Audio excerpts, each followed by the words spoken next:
আউযুবিল্লাহি মিনাশ শাইতানির রাজিম। আসসালামু আলাইকুম ওয়া রাহমাতুল্লাহ।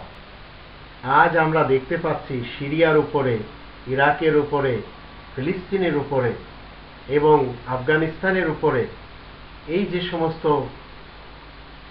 জুলুম নির্যাতন করা হচ্ছে, এরাও এক শ্রেণীর নেতা যারা নিজ দেশের লোকদের উপরে জুলুম করছে। ফিলিস্তিনের উপরে যদি ইসরায়েল করছে, অন্যান্য আরব দেশগুলির দায়িত্ব এই মুহূর্তে কি হওয়া উচিত?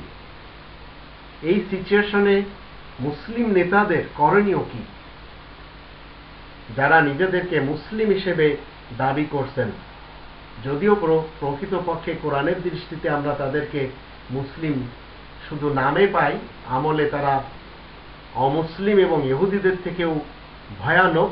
তারপরেও আল্লাহ তাআলার যে মেসেজ, সে মেসেজ আজকের এই দিনে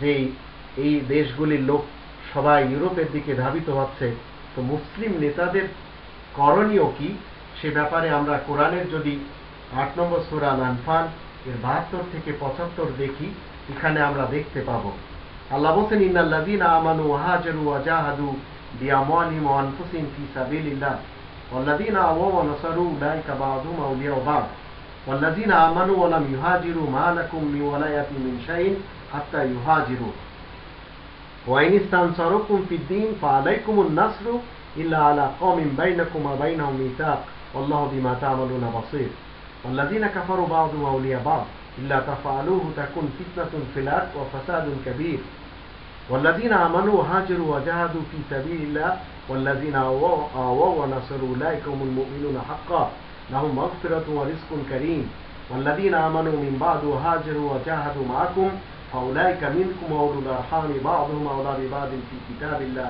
ইন্নাল্লাহা বিকুল্লি শাইইন আলীম। আল্লাহ বলেন, যারা ঈমান এনে হিজরত করবে আর নিজেদের জানমাল দিয়ে আল্লাহ তাআলার কোরআনের খাতিরে তারা চেষ্টা সাধনা করবে, যারা আশ্রয় দিয়েছে, সাহায্য করেছে, তারাও তো একে অন্যের বন্ধু। এই সাহায্য করাই হচ্ছে মুসলিম নেতাদের এখন কাজ। আর যারা ঈমান এনেছে কিন্তু হিজরত করতে পারেনি, তাদের সাথে তোমাদের বন্ধুত্বের যোগ সম্পর্ক নেই যতক্ষণ না তারা হিজরত করবে। তবে তারা যদি দ্বীনের ব্যাপারে তোমাদের কাছে সাহায্য চায়, তাহলে অবশ্যই তোমরা তাদেরকে সাহায্য করবে, কিন্তু যাদের সাথে তোমাদের চুক্তি রয়েছে তাদের মোকাবেলায় নয়। তোমরা যা কিছু করবে আল্লাহ সেসব দেখছেন। সাহায্য করাটাই হলো পুরা পৃথিবীর মুসলিম নেতাদের এই মুহূর্তে দায়িত্ব, গুরু দায়িত্ব।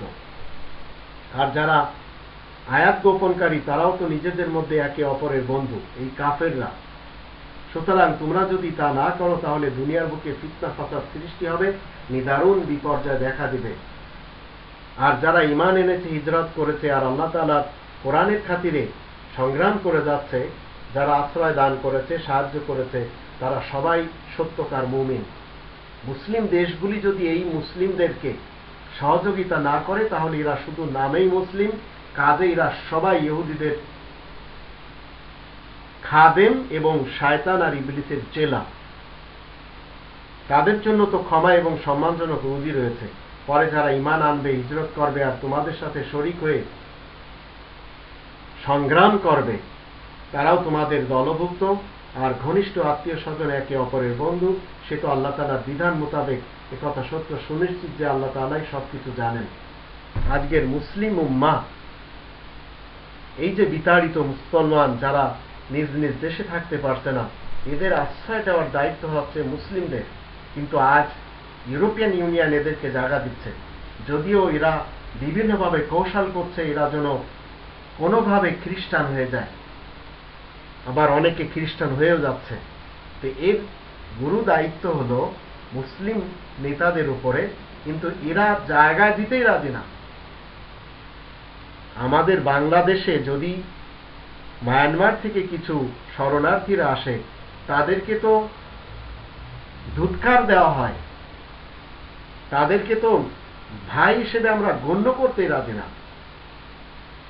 ঠিক এইভাবে পাকিস্তান, এইভাবে সৌদি আরব, এইভাবে আরো অন্যান্য দেশ। তো আল্লাহ রাব্বুল আলামিনের আয়াতগুলি সবই কোরআনেই পড়ে থাকছে, আমলে তারা কেউ দেখাতে রাজি না এবং কোরআনের উপরে আমল করতে রাজি না। আর যত স্বর্ণের খনি, যত তেলের খনি, যত পেট্রোলের খনি সব এই মুসলিম দুনিয়াতে আল্লাহ দিয়েছেন, কিন্তু এরা অপব্যবহার করে যাচ্ছে। আর শুধু দৈহিক চাহিদাই হচ্ছে এদের আসল ক্ষুধা, আর আল্লাহকে এরা মানতে রাজি না, যা আমরা দেখতে পাচ্ছি। শুধু রসম রেওয়াজ পালন করলেই মুসলিম হওয়া যায় না, মুসলিম হতে হলে কোরআনের উপরে আমল করতে হয়।